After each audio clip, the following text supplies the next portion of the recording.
Bom dia, meus amores, tudo bom com vocês? Por aqui tudo jóia. Bem-vindos ao canal Dani Delanos, bem-vindos a mais uma história do nosso mundo gringo. Bom, vamos lá dar um update da minha rouquidão, que eu tenho certeza que muita gente já vai falar aí. Vocês sabem que eu estou rouca, acho que uns quase 2 semanas, né? Eu não sei nem se é rouca, gente, mas parece que eu perdi um pouco da minha voz. Ontem eu consegui ir no médico, fui na minha pneumologista, tá? Por quê? Porque toda vez que eu falava também eu ficava muito cansada. E pra quem não sabe, eu tenho um problema no meu pulmão, que se chama LAM, que é uma doença rara no pulmão. Ela não está, graças a Deus, em atividade, mas existe, né? Então eu sempre que tem algo assim a ver com a minha respiração, a ver com cansaço, eu já fico muito preocupada com o meu pulmão. Mas eu fui na minha médica, ela checou o pulmão, porque eu achei até que poderia ser algo no pulmão, mas ela já checou meu pulmão. Inclusive a minha médica, ela é maravilhosa, cara, ela checou laringe, garganta, tudo, fiz exames e ela me passou um antibiótico. O que eu tenho, a gente não sabe assim ao certo, porque tem alguns exames que ainda não ficaram prontos, mas pode ser uma alergia bem forte à poeira. E como eu trabalho numa warehouse, que eu trabalho na Amazon, que é uma área de logística, né? Tem sim muita poeira, gente, dentro de caminhão, eu faço despacho, muitas vezes eu tenho que checar algo dentro dos caminhões, tudo. Então eu trabalho com muita poeira. Então pode ser uma alergia sim à poeira. Pode ser também que os Estados Unidos está passando uma onda de calor muito forte, então isso pode ter me afetado. O pólen das flores, que nessa época é bem forte aqui. Então eu estou medicada, estou tomando antibiótico, tomando não, na verdade esse antibiótico é a base de corticoide, que você tem que colocar lá dentro do nariz, mas já estou me sentindo melhor, apesar da voz não ter voltado ainda, estou me sentindo melhor, tá? Mas o que eu ia falar pra vocês? É isso. Vamos... Gente, o caminhãozinho acabou de passar, sério. Até gravei. Na hora que eu liguei a câmera, antes de eu falar oi, o caminhão passou. Acho que vocês viram aí no início, ou eu vou botar aqui agora pra vocês verem. Eu falei, ingênuo, acredita. Amor, você é muito ingênuo.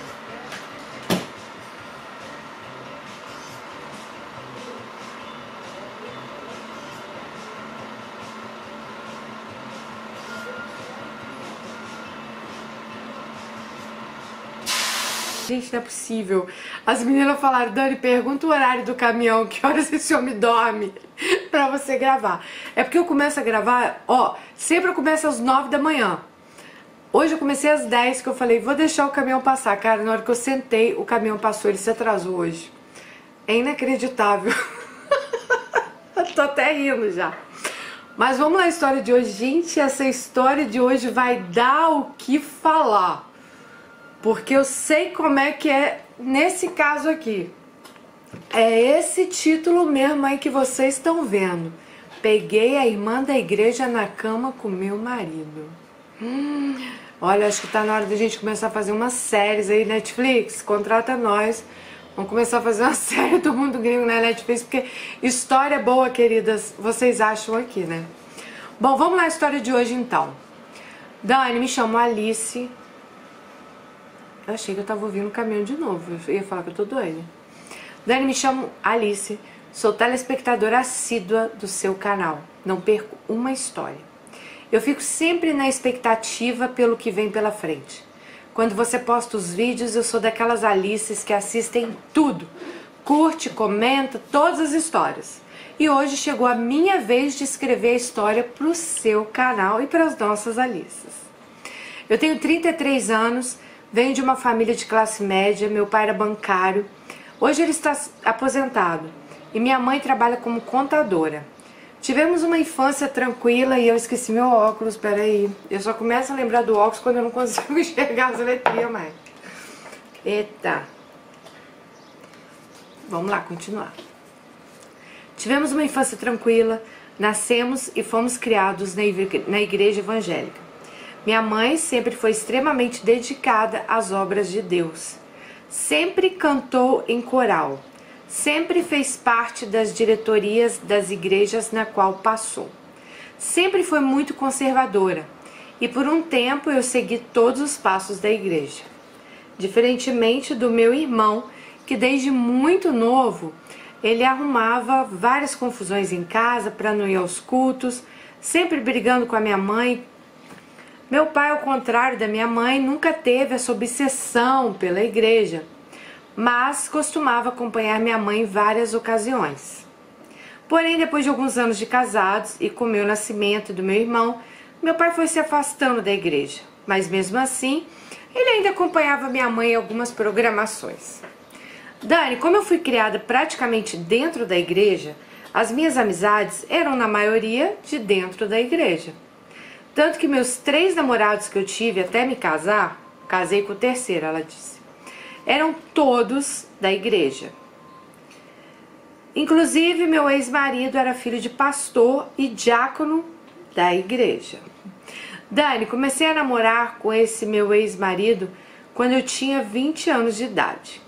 Nós cantávamos juntos em um grupo de louvor e isso acabou nos aproximando bastante. Tínhamos o costume de sair toda a galera da igreja depois do culto para comer pizza, lanche ou algo desse tipo. E isso acabou despertando em mim um sentimento pelo Rui. Nós não tínhamos muita amizade, pois ele era novo na igreja. O pai dele tinha assumido recentemente a igreja e logo que o pai de Rui foi convidado para ser pastor, ele pediu transferência da igreja que ele congregava e também começou a fazer parte do hall de membros da igreja que ela era, né? E como ele tinha uma voz linda, ele foi logo convidado pelo ministro de música para fazer parte do grupo de louvores. Dani, com 3 meses que Rui estava na igreja, eu já estava apaixonada por ele. Mas eu sempre fui muito discreta, eu não deixava transparecer e também eu não agia como uma louca apaixonada. Nesse período, Dani, eu estava no 4º período de enfermagem e sinceramente não estava nos meus planos me apaixonar e muito menos ter um relacionamento. Porém, infelizmente, a gente não manda no nosso coração. Quando foi o carnaval de 2009, essa igreja que eu era membro organizou um retiro de carnaval em um sítio e isso me aproximou mais ainda de Rui. E no 3º dia do retiro aconteceu uma vigília e eu e Rui passamos essa vigília todinha juntos. No outro dia de manhã, Rui falou que queria conversar comigo, em particular. Então fomos andar a cavalo. Depois cavalgamos por algum tempo, paramos perto do rio que tinha na propriedade, onde era o retiro, e Rui se declarou para mim. Falou que estava apaixonado. Nos beijamos e ali começou o namoro. Bom, por mais discreta que eu fosse, eu não conseguia esconder de ninguém e ali no retiro mesmo assumimos para todos da igreja que nós estávamos namorando. Minha mãe ficou extremamente feliz, pois Rui era daqueles evangélicos. Aí ela foi. Na verdade, eu achava que ele era totalmente dedicado ao trabalho da igreja e ao trabalho dele. Ele tinha uma empresa de TI. Namoramos por 2 anos até eu concluir meu curso de enfermagem. E quando foi no final de 2011, nos casamos numa linda cerimônia. A igreja ficou lotada, pois, como eu já disse, Rui era filho de pastor e alguns membros da nossa igreja, tinha alguns membros, né, da nossa igreja, da nossa família e muitos amigos que vieram de outras igrejas também. Fizemos uma recepção ali mesmo na igreja. Algo simples, pois tínhamos outras prioridades, como a mobília da nossa casa e comprar o nosso apartamento, que efetivamos logo depois do nosso casamento. Dani, nesses 2 anos de namoro, não tivemos relação sexual.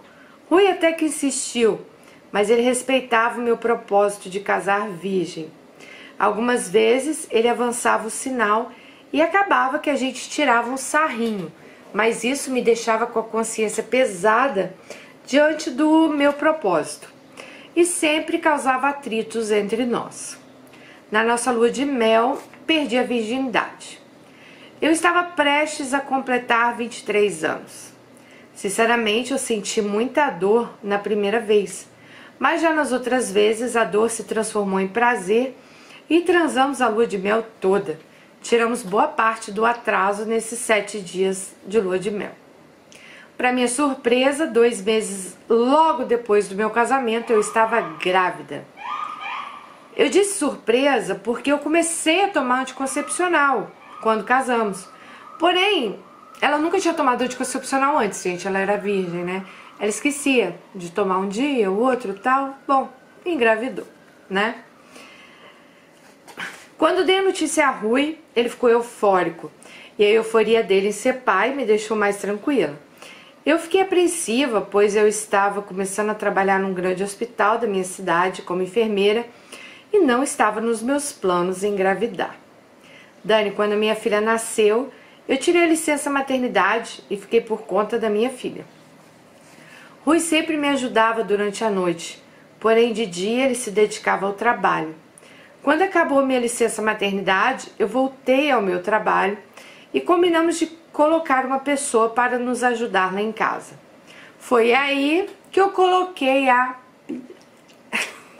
assim que ela tá falando, da Silvia. Ela não tinha filhos, todos os nomes aqui já estão trocados, tá, gente?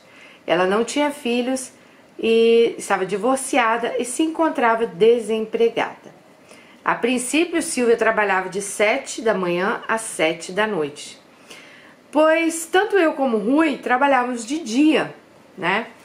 Por muitas vezes, Rui levava Silvia até em casa no final do expediente. Dani, apesar de Silvia ser bonita, meu ciúme em relação a ela era zero. Primeiro, por Rui nunca ter me dado motivos.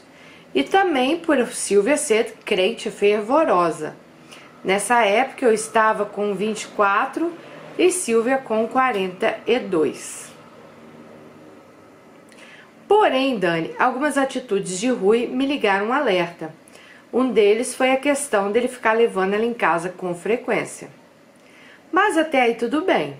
Depois Rui começou a permanecer muito tempo dentro de casa nos finais de semana, pois eu dava plantão e eu pedia para que Silvia ficasse lá em casa no final de semana ajudando a tomar conta da nossa filha quando eu estava no plantão. Bom,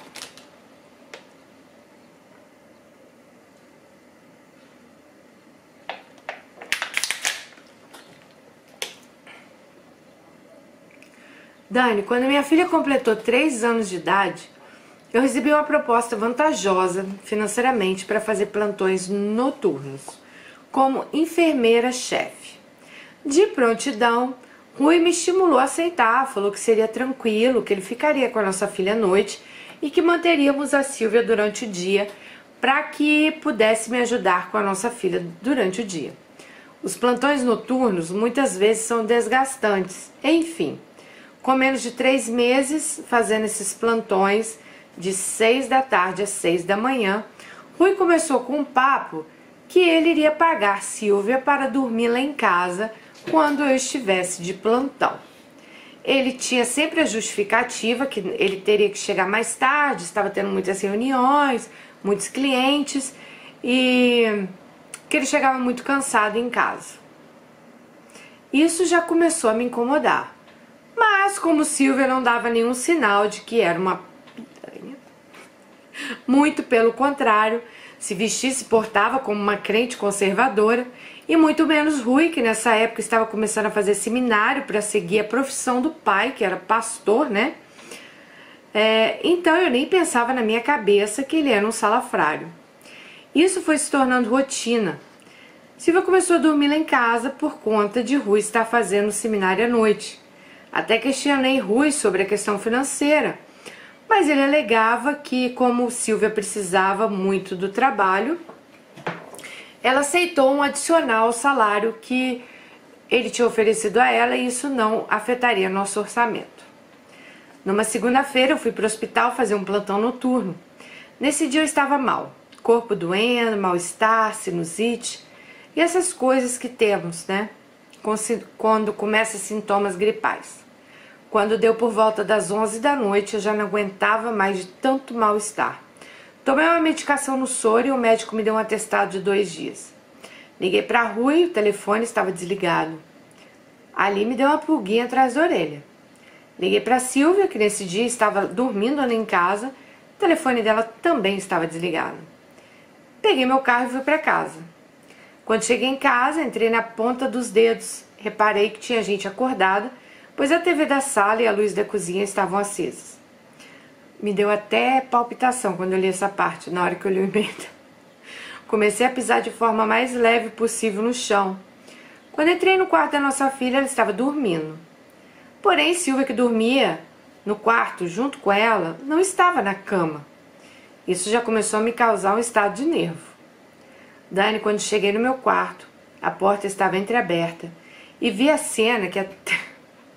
Ai, gente, eu ri, mas é de nervoso. E vi a cena que até hoje, mesmo alguns anos depois, nunca saiu da minha cabeça. Silvia estava em cima da minha cama, de quatro, com uma cinta-liga vermelha. E eu não preciso falar o que, né, gente? Rebolando lá em cima do marido dela. Dani, eu surtei. Eu pulei em cima desses dois vagabundos, dei 2 tapas na cara dele, comecei a bater nela, mesmo sem força por conta do meu estado gripal. Eu enchi ela de porrada. Rui ficou desesperado no meio da confusão. A minha filha acordou, ficou aos prantos.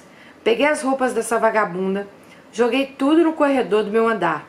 Acordei a vizinhança inteira. Expulsei ela da minha casa do jeito que ela estava, de cinta-liga, peito para fora. Peguei minha filha, arrumei algumas coisas dela, algumas minhas e fui para casa da minha mãe.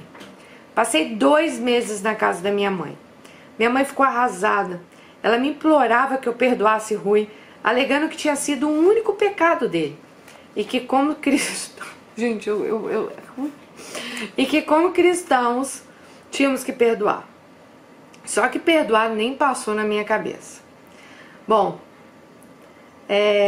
5 dias após o ocorrido, ela falou que ela ainda estava uma pilha de nervo. Ela foi para a igreja e espalhou para todos a safadeza de Rui e de Silvia.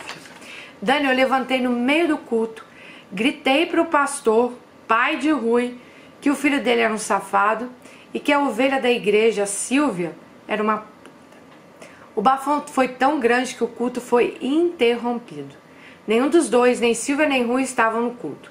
Porém, tinham vários amigos em comum que estavam lá. Minhas amigas me retiraram do templo, eu tive uma crise de choro. Mas sabe aquele choro de raiva? Depois disso, eu nunca mais pisei naquela igreja. Minha mãe pediu transferência e o pastor Evanildo, pai de Rui, pediu demissão meses depois. Divorciamos, ficamos com a guarda compartilhada da nossa filha, vendemos o apartamento.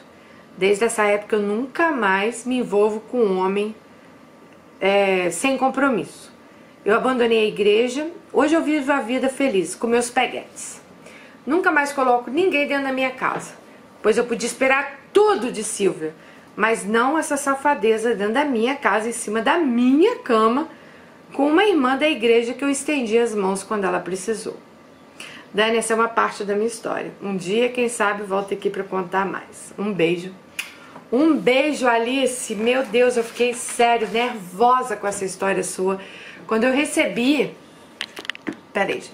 Quando eu recebi a sua história, que você fala que abriu e começou a andar de ponta de dedo, nossa, eu imaginei já o que estava para você encontrar. Nossa, que situação, né, gente? Imagina você ter alguém trabalhando dentro da sua casa, você abre, vê a luz acesa, não vê a pessoa, não vê a outra. Nossa, eu acho que... Nossa, nem sei. Acho que eu faria igual você fez.